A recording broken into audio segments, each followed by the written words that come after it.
Hey, you awesome folks! Thanks for taking this journey of discovery with your guide, Keith Haney. You're listening to the Becoming Bridge Builders podcast, your favorite podcast for everything from racial reconciliation to education innovation, justice reform, and leading change in the 21st century. This podcast is for people who love to be challenged with difficult topics, but want practical solutions to solve these challenging issues. Becoming Bridge Builders makes change possible. Each week on the podcast, Keith invites innovative thought leaders to share how they are building bridges in their area of expertise. You will hear breakthrough ideas and concepts that are changing the world. He's featuring guests who are best-selling authors, leaders at Microsoft, entrepreneurs, leading educators, professors, lawyers, and so many more.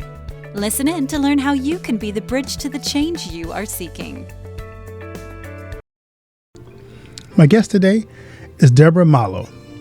She is your audience's ray of sunshine, a charismatic, enthusiastic, and inspiring motivational speaker, and seasoned positive energy success coach. She is also the author of the soon-to-be-launched book, 6 Steps to Fewer Days That Suck, which she shares strategies, solutions, stories, and some science to turn negative habits into positive ones. Additionally, she is the creator of The Daily Decision, a self-improvement essentials to reinforce positive habits. Deborah's unique career path led her to this moment. She shares her success principles, not by forcing positivity. They're about approaching life differently. Achieving a positive mindset and making life a little easier helps to find the sunshine. Welcome Deborah to the podcast. Well, Deborah, so good to have you on the podcast. How you doing today? Awesome, Dr. Keith. I have been looking forward to this for a very long time, as you know, and finally the day arrived. Finally. Hooray! Yes, finally the day has arrived. This is great. So I'm going to ask you my favorite question, ask all my guests. What's the best piece of advice you ever received?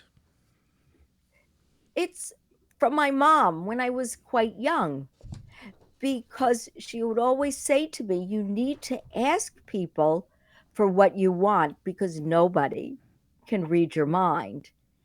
And you know how hard it is to ask for things for yourself. It's easier to ask for things for your children, for somebody else. It's easier, but asking for yourself is so necessary. And I mention this to you because I think it's important that we all have the courage to ask, of course, kindly with grace for what we need, what we want, because nobody can read our minds. And that really helps sort of eliminate the frustration when you just ask. And you can expect maybe the answer will be no.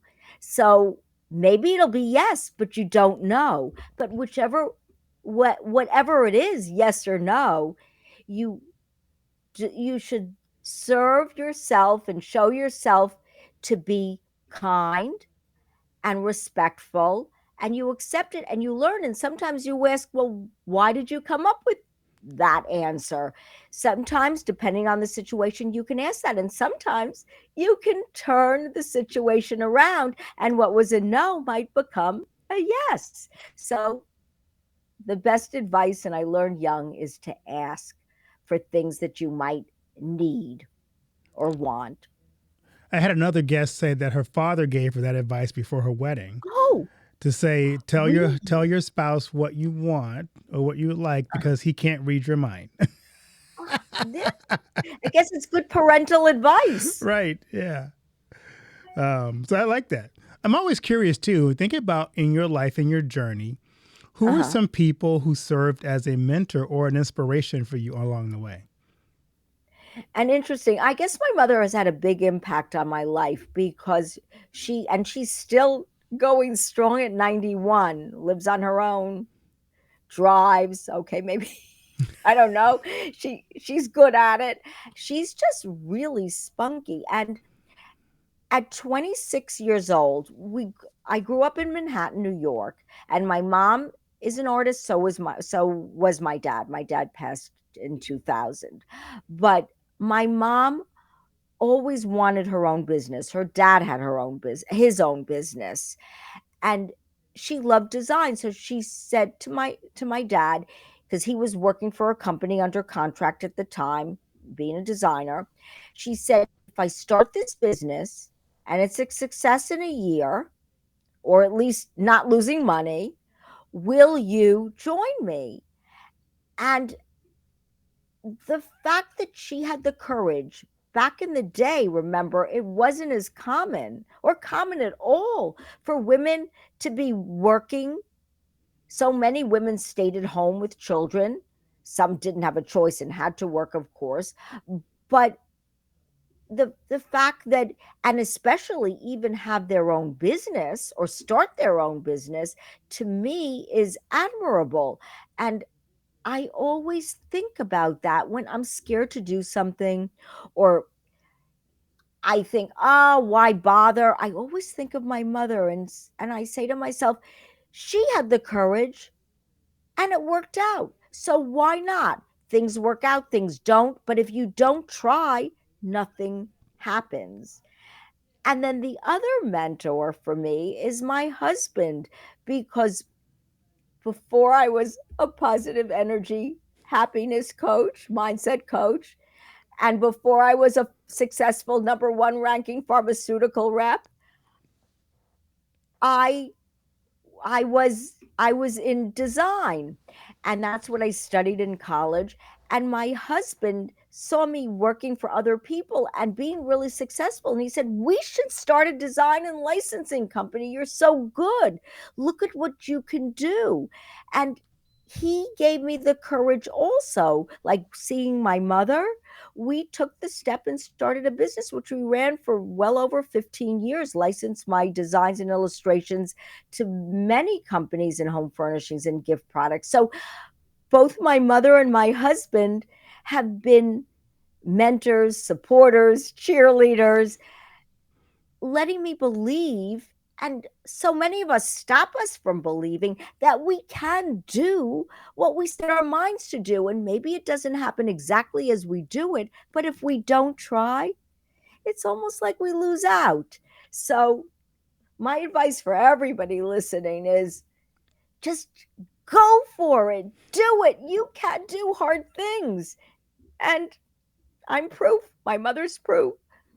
And that's what I want to share as answer to that question. I love that. I'm curious, when I think about, you said positivity coach, and my first thought was the author Norman Vincent Peale, Oh um, my God, yes. who Love I think it. was the first person I can remember who talked about a positive mindset. What was a Yes. turning point in your life that led you to become a motivational speaker and a success coach, positivity coach? And it was a long time coming.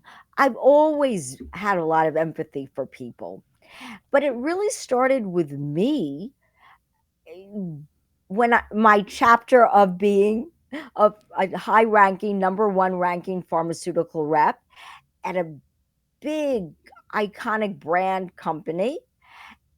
And I worked so hard to prove myself to myself, to constantly be number one over and over and over again. And I was losing myself. I was negative. I was exhausted. I was just not a happy camper, even though I go into offices and be a ray of sunshine and inspire people. And, it was always about making people feel good. And I started to write my guidebook. It wasn't 6 steps to fewer days that suck at the time. It was a way to transform my life, to find more balance, and to add more positivity into my life, to get rid of those negative habits that were bringing me down. And doing that over a number of years, writing the guidebook, reading about the science, reading about other people that did that, that overcame obstacles, made me want to help other people. That empathy, the empathetic part of me, to help other people also get unstuck, because I see so many people on a hamster wheel. They're not happy with their jobs. They're not happy in their life. Maybe they're not happy with their partner, whatever the reason. And I wanted to help them flip the script as I had flipped the script for myself. And now I help people also get unstuck and just live a happier life.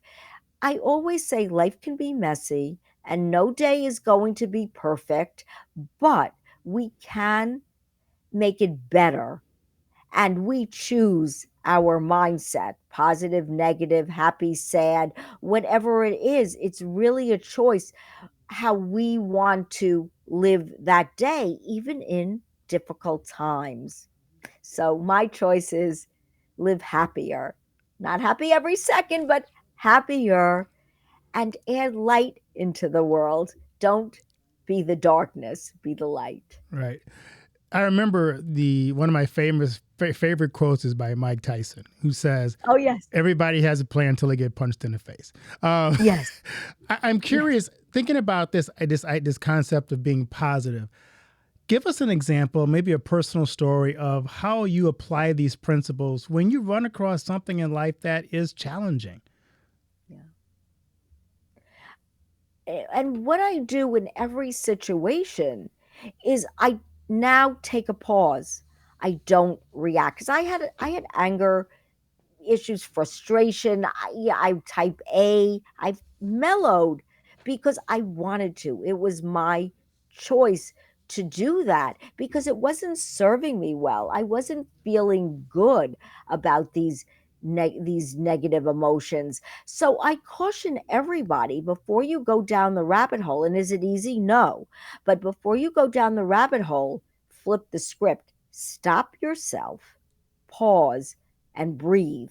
That might sound trite, but honestly, in that pause, you just think to yourself, talk to yourself internally, that inner monologue, and find something positive about yourself, about the moment, because thinking about the regrets afterwards, once you get into that tizzy and let all the frustration out, or you're berating yourself, it doesn't help.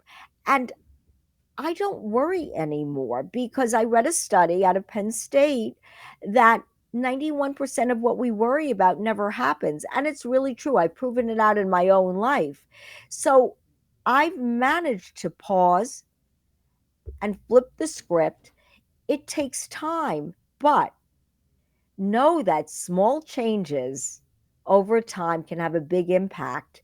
And if you love yourself enough to give yourself a hug every morning, to smile, to say kind words to yourself to take you through the day, it really helps you because it's how you set things up, even thinking before you react, how you set it up. Do you want to go to the dark side or do you want to live in light? It's all a choice. Our thoughts, our mindset, we can reshape our thoughts and reframe our perspective.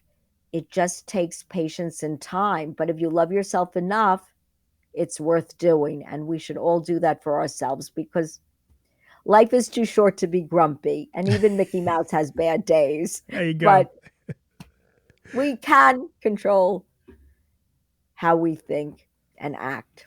Yeah, how you approach the day. I know Paul always talked about having the right attitude about spiritually, about looking for times of rejoicing versus not being rejoicing in your situation. Tell us a little bit about how do you come up with the concept of the daily decision? What impact has it had on your life and the life of other people who've partaken of that daily decision? Because we just talked about it, how we approach each day, how we show up for each day, choosing to live in the present moment and find the sunshine, because I'm all about finding the sunshine, was is the reason I call it the daily decisions, decisions with an S, because we have decisions to make every day. about ourselves. We can control ourselves, as I mentioned, not other people. So we have the choice. And those decisions can make our lives better or worse. And I ask everybody, the people I coach, just in general, why would we want to make ourselves miserable when we don't have to? We many times cause our own strife. And I know because I was guilty of that, and no more, no more. And I caution everybody, think before you react, and and flip the script to say something positive about yourself, to make a decision that's going to serve you well. Great. Tell us about the Positive Energy Club and what do you hope members gain from it? And it's all about that. It's how we train our minds, reshape our thoughts to look for the silver lining in a day, the positive in a day, to be the light for other people. And that's what I share in the Positive Energy Club in my newsletters, is just those little tips and tricks, not a lot, to be able to flip the script. Because think about this, our brains love patterns. The more we create positive patterns, that's what will stick. And we have the choice to overcome the negativity bias that was developed back in the early human time, that our brains tend to remember the sting of the negative information over the positive. So we have to work doubly hard to flip the script so we think positively. Naturally occurring in the morning, we have a cortisol strike. That I'm sorry, we have the cortisol just hits. It's just naturally occurring. And that's the stress hormone. And that's why I say in the morning, give yourself a hug, say kind words, smile, because smiling makes us feel better. It triggers the endorphins.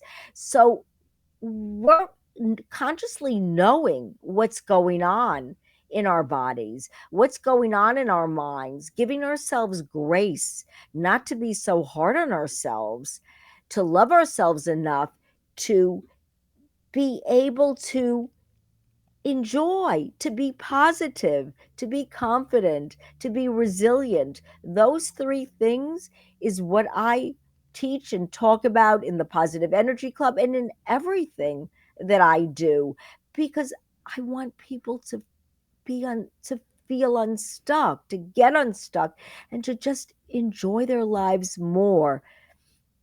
And it's just so simple, but we overcomplicate it so many times. We do.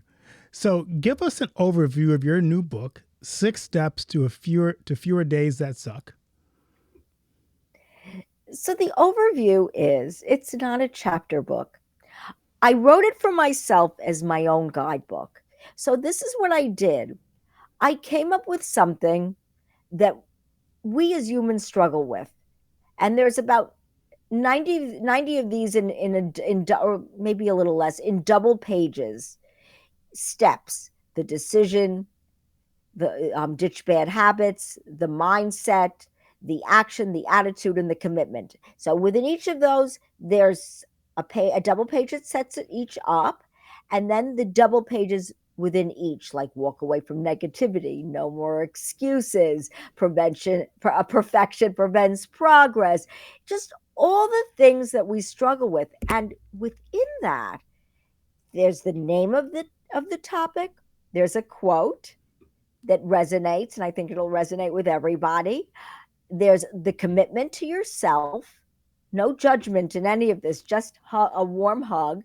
Then there's questions and strategies, solutions, tips, a little story. This is all on a double page, mind you. A little story about somebody, whether famous or just like me, that overcame that difficult situation we're talking about.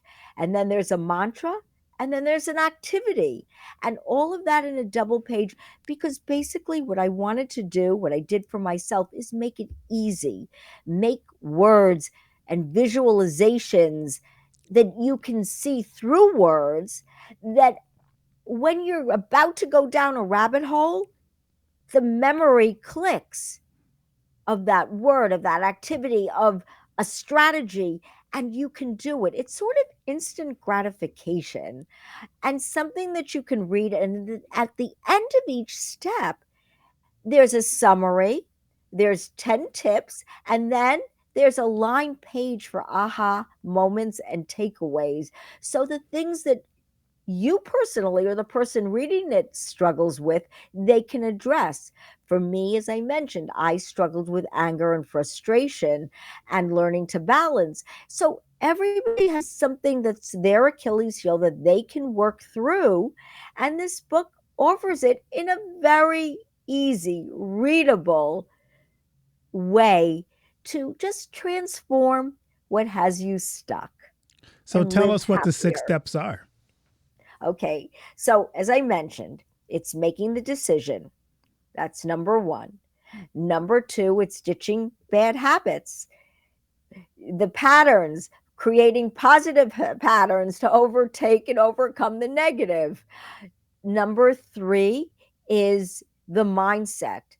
We can reframe, reshape our mindset to be more positive, to see the good in things rather than the bad, to give ourselves grace. And then the action, it's how we take action, how we react to things, taking that pause, and things we can do to help ourselves get there in very easy little things to do. And I offer the science behind it in very simple terms. There's no graphs and charts and a lot of looking up things. It's just stated because I'm a simple person. And then after that, the attitude, which is different than the mindset. And we take our attitude with us. Let it be positive, not negative, and our outlook. And then I wrap it up like we started with the decision. I wrap it up with making the commitment to ourselves that we are going to work through these struggles, not be so hard on ourselves, give ourselves grace, and actually let go of the imposter syndrome. Stop criticizing ourselves, the inner bully in our minds. All of that stuff, to let it go with simple ways that we can do it. And it really does work, because it worked for me. It works for the people I coach, because and it's like I'm being a cheerleader, like a friend cheering you on, no judgment, only with love, and maybe some tough love, but in a really kind way. Because I think we all work better when we're loved, as when we're beaten over the head about things, and we have to come to our own realization about things. And I think this book helps you do that in simple ways. So being a type A personality myself, and if Uh-huh. if I'm grumpy and I want to solve that grumpy problem right now, what of those six steps would be the most critical one for me to master so I can not be grumpy tomorrow? Well, I think, I don't know if it's in this, in this step, because it's all part and parcel of the same thing. But what I think it is it's a choice. Do you want to stay grumpy, or maybe you need to eat something good for you? Maybe you need sleep, more sleep. There's always reasons for things, but we can choose if we want to be positive, negative, we want to be happy or miserable. We can choose all of that. So again, I caution everybody, think about that, and then distract yourself. Do something nice for yourself, whether it's having a cup of coffee, having a cup of tea, whether it's taking a run or exercising, taking a walk around the block, because that it starts the endorphins. It's even walking is even known to help with stress and pain. So there's many things that you can do, but what I also like to do is hug myself. People say read a joke, think a funny thought, smile, because as I said, smiling helps increase those endorphins. There's so many little things that you can do, and it's all through the book to get rid of. In my newsletter, I actually say how to get rid of the grumpies, because honestly, I understand, but so much of it is a choice and how we want to flip the script so that we serve ourselves well and we feel better. Because once we feel better, we're better for the other people around us. Being present in the moment and giving yourself grace. I love it. When clients come to you looking for your advice as a coach, what are some common obstacles that you see most people who reach out for services and help? What are they commonly coming to you asking you to solve? It's a myriad of things. People feel stuck in their job. A lot of it is just getting unstuck and believing in themselves. I know that I teach and talk about the confidence within, positive energy, and resilience, because to me, those are the keys for a happier life. When you believe in yourself, when you can bounce back from difficult times, when you look for the positive, find your sunshine, look for the positive rather than the negative, I find that I'm helping people do that, see the good in themselves, not look for, and I understand because I was there. I looked for the one thing that didn't meet my expectations in a day, rather than the 10 things that I did well in a day. And rather than giving people homework, we do it together, because procrastination, all the reasons why maybe people won't do the homework. So we work through these things together. We figure out what are the things that would make them happy. People have changed jobs because they felt stuck in a job, and they've made courageous decisions and found ways to start something as a side hustle and build it into their passion, their purpose. So it's just so many different things, but I think it all starts with confidence in oneself, having the positive energy, reshaping our thoughts to see the good, and building our resilience, making lists of all the things that we did, that we accomplished in our lives, because that gives us courage to do it again and again. We see that we can do it. And I like to say back here, every great achievement was once impossible, and a goal is to dream with a deadline. So, again, it's just having someone there to hold your hand and cheerlead you on. I think that's what I do more than everything else, because I think so many of the answers are within us already. It's just a matter of believing enough in yourself to go forward. I love it. So I'm going to ask you my favorite question before I give you this the new season 6 surprise. You pick your question. Um, Woohoo! but what legacy do you want to leave behind? So, one thing I want to be known for is being kind, both to myself and to those around me, having patience, being caring. And one of the things I'm working towards, I'm writing the curriculum. Everything takes time. This book took over 5, 6 years, I think. So I'm giving myself the grace to spend the time. But I am planning something, not my own nonprofit. I don't want to do that, but I want to be able to give workshops to teens and children to build their confidence and self-esteem, because I find when people feel good about themselves, they're kinder inside and outward. And I think this world needs so much more kindness, tolerance, patience. And if we learn it at a young age, it's so much easier to live life and go forward and do what you love and put your goodness out into the world, because we all have gifts to offer. We're all different, but we all have our own gifts to share. And having the confidence to share them, to me, would be the biggest gift that we could all give to this world. So that's how I would like to answer that question. I love it. Now, here's the tough part. Pick a number between 1 and 5. Let's see what question you get.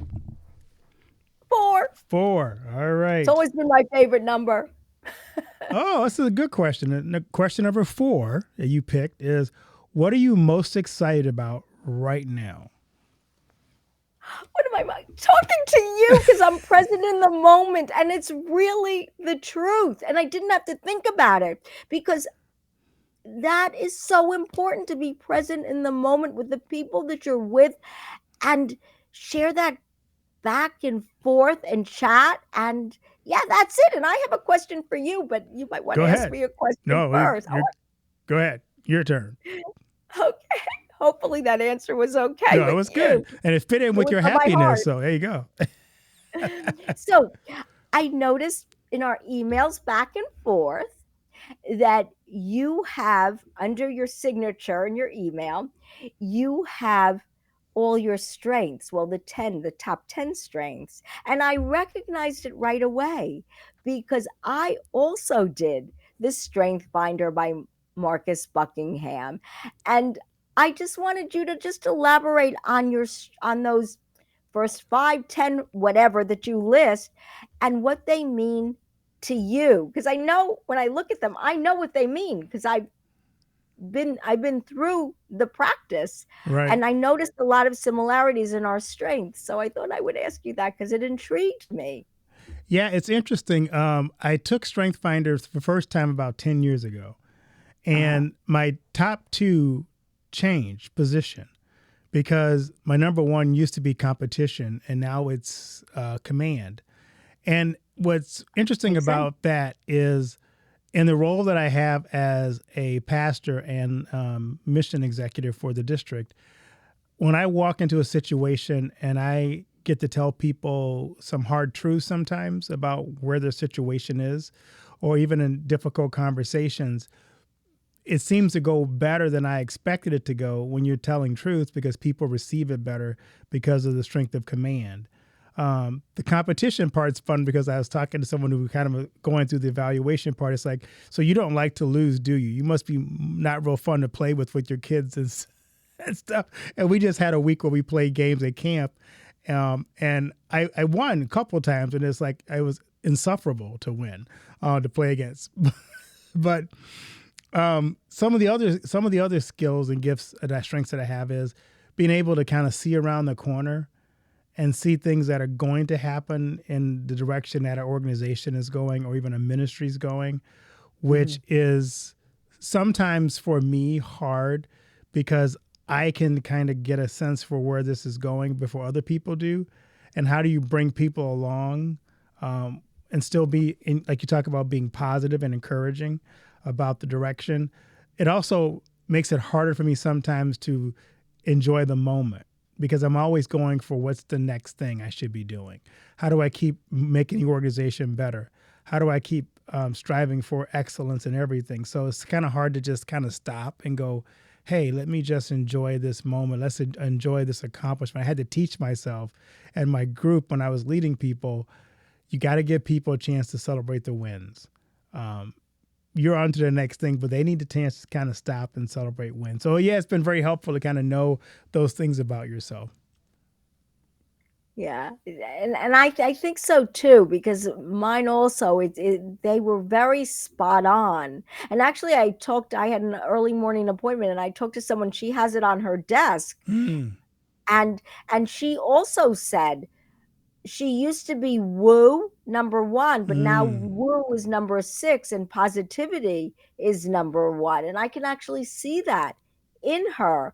It's just interesting how answering all those questions, and they're able to figure out which are your strengths. And with our strengths, there's also the balconies, there's the good and the bad to each one. But and being able to read it and understand it really helps you have perspective on how you can tweak the little things to make yourself even better, because the whole idea is to become a better version of ourselves, right? And any Exactly. tools that we can learn and do and grow, I think it's fantastic, because I don't believe in failure. I relabeled failure, I call it education and growth, because we just have to keep learning to get better, and we have to not be so hard on ourselves in the process. Again, I say give ourselves grace. And obviously, with the competition, you've given yourself grace not to have to win and everything. And I'm the same way. I used to be a lot like that. And now, it's putting things in perspective. So tell me how you live out your life with your strengths. So turn the question back around on you. Yeah, well, my top six are strategic, achiever. I'm still an achiever. I just do it differently. Responsibility. I am very responsible. I mean, if somebody asks me to do something, I like hop to. I can't help myself. My husband always cautions me, because I've learned not to promise the world. We learn to balance. I think that's the key, is learning to balance better, understanding who you are. After that, it's empathy, which I'm very proud of, because I really think the world needs more empathy and caring people.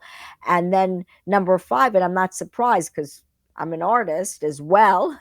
That was my very first career. And what I studied at college is ideation, is being creative. And then my sixth, and I forget from there on, is maximizer. And I do try to do too much in a day, and you're a maximizer too. We try to do so much in a day. And so knowing all these things, Dr. Keith, has helped me balance better, and to allow myself not to be so hard on myself, because I think that's where people get stuck. You expect so much from yourself, so you just stop and don't do anything, or you just keep beating yourself up for things that you shouldn't bother, because nothing will ever be perfect. But the key is to try to enjoy each day in the best way we can, to live your purpose, your passion, to, like you do, to just enjoy more and worry less, and just make life just a little bit easier. Get out of your own way. Exactly. But I've also learned what boards not to serve on because of my strengths. That's something to think about too. And yeah, Right. that's it's been a very helpful little tool, this strength finder. If anybody's interested, of course they could look it up. It's there. I know corporations do it all the time. Right. So for my listeners who want to buy your book, Six Steps to Fewer Days That Suck, where can they find it and where can they connect with you on social media? Yeah. Yeah, I could. Here's the book. Six Steps to Fewer Days That Suck. It's bright. The yellow is the sunshine, and it's on Amazon. It'll be in bookstores soon enough, but right now it's on Amazon, and it's easy enough, because there's no other book called Six Steps, the number six, to fewer days that suck. And also, my website is, of course, you know what it is, the Daily Decisions, decisions with an S.com. And if your listeners go to the Daily Decisions with that S, the dailydecisions.com/inspire, they can join my Positive Energy Club. It's free. That's not the coaching, but you get newsletters. You have these downloadable sheets, happiness worksheet, motivation worksheet, feel-good activities, little things. Dr. Keith and I talked about little things you can do to distract and get rid of the grumpies. So, and if you want to chat with me, there's buttons on my website to send me an email, and I'm on LinkedIn, Instagram. LinkedIn is my name. Instagram is daily.decisions, and I'm just every place else, the daily decisions. So yeah, and I'm known as a ray of sunshine. And to say thank you, Dr. Keith, for having me on, I'm putting on my sunshine crown. Well, Deborah, thank you for being a ray of sunshine on my podcast today. Have a blessed day, and thank you so much for the conversation. And what you do is so important. We need to learn more about being resilient and to be able to live in the moment and enjoy the fact that every day is a gift. So thank you for reminding us of that. Thank you, Dr. Keith. And everybody, hugs, and give yourself a hug every day and learn to appreciate yourself, because as we said, you are a gift. Believe it. Thank you. Do you know that most entrepreneurs hit a revenue ceiling and have no idea why? They're working harder, spending more money, running more ads, but revenue stays flat. My friend, Dr. Noah St. John, calls this the invisible break. He's giving our listeners a free revenue ceiling audit to help you see what's really holding you back. You'll get a free 30-day membership to NoahBot, giving you access to Dr. Noah's 30 years of experience to help you reach your next level. But hurry, because there's only 50 available this month. So if you're tired of being stuck at the same revenue level and want to finally break through, get your free revenue ceiling audit at drnoahvault.com in the affiliate link that'll be listed in the show notes. Thanks for listening to Becoming Bridge Builder. If you enjoyed this episode and want to help support the podcast, please subscribe and share it with others. Post about it on social media or leave a rating and review. To catch all the latest from me, you can follow me on Instagram at @bkeithhaney and on Getter and Twitter @RevHeadpin. Thanks again, and tune in next time.